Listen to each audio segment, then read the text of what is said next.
ಏನಮ್ಮ ಹಿಂಗೆ ಬಂದ್ಬಿಟ್ಟಲ್ಲ? ಅಯ್ಯೋ ಏನಿಲ್ಲ, ಅದಕ್ಕೆ ಮಕ್ಳನ್ನ ಸ್ಕೂಲಿಗೆ ಬಿಟ್ನಾ, ಹಂಗೆ ಅಮ್ಮನ ನೋಡ್ಕೊಂಡು ಹೋಗೋಣ ಅಂತ ಬಂದೆ. ನನ್ನ ಮಗಳು ನನ್ನ ಮನೆಗೆ ಬರೋಕ್ಕೆ ನಿನ್ನ ಹೇಳಿ ಕೇಳಿ ನೀನು ಅಪ್ಲೆ ತಗೊಂಡು ಬರ್ಬೇಕಾ? ಸರಿ ಜಾಗ ಬಿಡಿ ಬಾ. ಅದಕ್ಕೆ ಏನು ಮಾಡ್ತಾ ಇದ್ದೀರಾ ಟಿಫನ್ನು? ದೋಸೆ ಮಾಡಿದ್ದೀನಿ. ಹಾಂ, ಹಂಗೆ ನನಗೂ ಮತ್ತು ನಮ್ಮ ಮಾವನಿಗೂ ಸೇರಿಸಿ ದೋಸೆ ಹಾಕ್ಬಿಡಿ. ಅದಕ್ಕೆ ಹೋಗ್ಬೇಕಾದ್ರೆ ಅವ್ರಿಗೂ ತೊಗೊಂಡು ಹೋಗ್ತೀನಿ. ನೀವು ಮಕ್ಕಳು ಸ್ಕೂಲಿಗೆ ಬಿಟ್ಟು ಬಂದಲ್ಲ, ಇಲ್ಲಿಂದ ಹೋಗಿ ಮಾಡೋಷ್ಟು ಇದಿಲ್ಲ, ಅದಕ್ಕೆ ಸುಸ್ತಾಗ್ಬಿಟ್ಟಿದೆ. ಕೂತ್ಕೊ, ನೀನೇ ನೋಡಿ ತಿಂಡಿ ಮಾಡೋದು ನೀನು ಹೇಳ್ಬೇಕಾ? ನೀನೇ ಸ್ಮೂತಾಗಿ ಹೋಗಿ ಮಕ್ಳು ಬಿಟ್ಕೊಂಡು ಸುಸ್ತಾಗಿಲ್ವಾ? ಕೂತ್ಕ ಮಾಡ್ಕೊಡ್ತಾಳೆ, ತಿಂದ್ಬಿಟ್ಟು ಹಂಗೆ ತಗೊಂಡೋಗಂತೆ ಬಾಸ್ಕ ಕೇಳು. ನಾನೇ ಮಾಡ್ಬಿಟ್ಟು ಬಾಸ್ಕ ಕೊಡೆ. ಆಯ್ತಮ್ಮ, ಮಾಡಿ ಬ್ಯಾಗಲ್ಲಿ ಹಾಕಿ ಕೊಡ್ತೀನಿ, ತಗೊಂಡೋಗ್ಬಿಟ್ಟು ಊಟ ಬಡಿಸ್ಬಂದು ಅತ್ತೆ ಮಾವನಿಗೆ.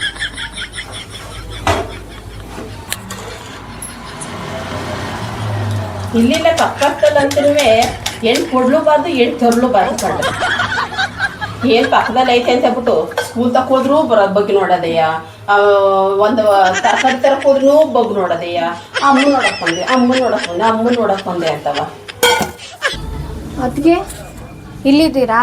ಅದಕ್ಕೆ ನಾನು ಆಚೆ ಹೋಗ್ತಾ ಇದ್ದೀನಿ, ಮಕ್ಕಳನ್ನ ಸ್ಕೂಲಿಗೆ ಬಿಟ್ಟಿದ್ದೀನಿ. ಸ್ವಲ್ಪ ಮಕ್ಕಳನ್ನ ಸ್ಕೂಲಿಂದ ಕರ್ಕೊಂಬಂದ್ಬಿಡಿ, ಆಮೇಲೆ ಅವ್ರನ್ನ ಟ್ಯೂಷನಿಗೆ ಬಿಟ್ಬಿಡಿ. ಟ್ಯೂಷನಿಂದ ಬಂದಮೇಲೆ ಏನಾದರೂ ತಿನ್ನೋಕೆ ಸ್ನ್ಯಾಕ್ಸ್ ಕೊಡಿ ಅದಕ್ಕೆ, ಆಯಿತಾ? ನಾನು ಅಷ್ಟರಲ್ಲಿ ಬಂದ್ಬಿಡ್ತೀನಿ. ಅಯ್ಯೋ ಇಲ್ಲ ಕಣಮ್ಮ, ನಾನು ಸ್ವಲ್ಪ ಆಚೆಗಡೆ ಕೆಲಸ ಇತ್ತು ಕಣಮ್ಮ, ಹೋಗಿ ಬರೋಣ ಅಂದ್ಕೊಂಡೆ. ಅದಕ್ಕೆ ನಾನು ಸ್ವಲ್ಪ ಕಾಫಿ ಕುಡ್ಕೊಂಡು ಹೋಗೋಣ, ಬಿಸಿಲು ತಲೆ ನೋವುತ್ತಲ್ಲ, ಕಾಫಿ ಕುಡ್ಕೊಂಡು ಹೋಗೋಣ ಅಂತ ಕುಡಿತಾ ಇದ್ದೀನಿ ಕಣಮ್ಮ. ನನ್ನ ಮಗಳು ಎಲ್ಲಾರು ಒಂಟಾಗಲೇ ನೀನು ಹೊಂಟು ಕೊಡ್ತೀಯ ಅಲ್ವಾ? ನನ್ನ ಮಗಳು ಹೋಗಿ ಬಂದ್ಮೇಲೆ ಆಮೇಲೆ ಎಲ್ಗಾರ ಹೋಗಿ ನೀನು. ಈ ಅಮ್ಮಂಗಂತೂ ಮಗಳು ಹೇಳಿದ್ದೆ ವೇದ ವಾಕ್ಯ. ಸರಿ ಅತ್ತೆ, ಆಯ್ತು, ಕರ್ಕೊಂಬತ್ತೀನಿ ಬಿಡಿ ಅತ್ತೆ. ಅದಕ್ಕೆ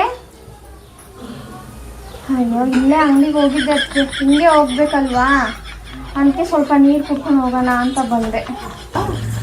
ಅವ್ರ ಅಂಗಡಿ ಬಿಟ್ಟು 2 ಹೆಜ್ಜೆ ಮುಂದಕ್ಕೆ ಹೋದ್ರೆ ಅವ್ರ ಮನೆ ಸಿಗುತ್ತೆ. ಏನು ಮಾಡ್ತಾರೆ ಏನು ಹೀಗೆ ಮಾಡಿದ್ದೀರ? ಅದಕ್ಕೆ ಸೊಪ್ಪು ಸಾರು ಮಾಡಿ ಅನ್ನ ಮಾಡಿದ್ದೆ ಕಣಮ್ಮ.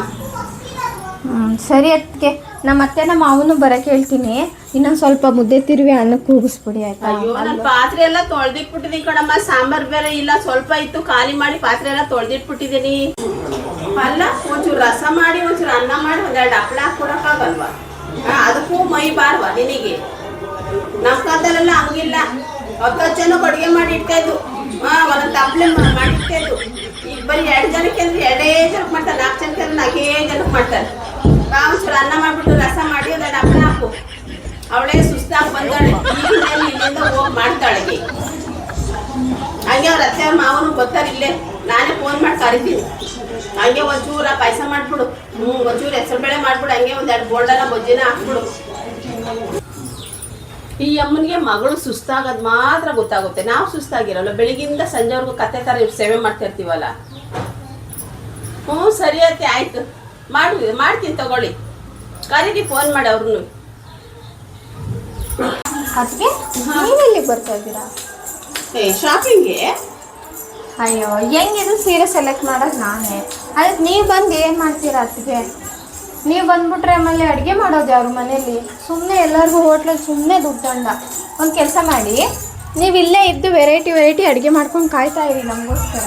ಅಷ್ಟರಲ್ಲಿ ನಾವು ಎಲ್ಲ ಸೀರೆ ಸೆಲೆಕ್ಟ್ ಮಾಡ್ಕೊಂಡು ಬಂದ್ಬಿಡ್ತೀವಿ, ಸರಿನಾ? ಅತ್ತೇನೂ ಇಲ್ಲ, ಗಿತ್ತೇನೂ ಇಲ್ಲ. ನನ್ನ ಮಗಳು ಹೇಳಲ್ವಾ, ನಾನು ನನ್ನ ಮಗಳು ಹೋಗಿ ಶಾಪಿಂಗ್ ಮಾಡ್ಕೊಂಡು ಬರ್ತೀವಿ. ಅದೇನು ನಿನಗೆ ಸೀರೆನೋ ಲಂಗ ತಗೊಂಬರ್ತೀವಿ, ನನ್ನ ಮೊಮ್ಮಕ್ಕಳು ಬರ್ತವೆ, ನಾನು ಅವಳು ಹೋಗಿರ್ತೀವಿ. ಬರೋ ಹೊತ್ತಿಗೆ ಅಡುಗೆ ಮಾಡಿಕ್ಕೀರು, ಅಲ್ಲಿ ಹೋಟ್ಲಲ್ಲಿ ಇಲ್ಲೂ ತಿನ್ನಲ್ಲ ನಾವು. ಬರಮ್ಮ, ಹೋಗೋಣ. ಎಲ್ಲ ನನ್ನ ಕರ್ಮ. ಅವತ್ತು ನಾನು ತೆಪ್ಪನ್ನು ಬಂದಿದ್ಕೊಂಡಿದ್ದಿದ್ರೆ ಇವಕ್ಕೆಲ್ಲ ಅವಕಾಶ ಆಗ್ತಾನೆ ಇರಲಿಲ್ಲ. ನಮ್ಮ ಅತ್ತೆಗೆ, ಅಯ್ಯೋ ಇಲ್ಲೇ ಪಕ್ಕದಲ್ಲೇ ಕೊಟ್ಬಿಡಿ ಅತ್ತೆ, ಯಾವಾಗೂ ನಿಮ್ಮ ಮಗಳು ನೋಡ್ಕೊಂಡೇ ಇರ್ಬೋದು, ಚೆನ್ನಾಗಿರ್ಬೋದು, ಅವಳಿಗೂ ಬಂದು ಹೋಗೋ ಸತ್ರ ಆಗುತ್ತೆ ಅಂತ ಹೇಳ್ಬಿಟ್ಟು ನಾನೇ ತಗ್ಲಾಕ್ದಂಗಾಯ್ತು. ಈಗ ನಾನು ಅವ್ರಿಗೆ ತಗ್ಲಾಕೊಂಡಂಗಾಯ್ತು ನನ್ನ ಕರ್ಮ.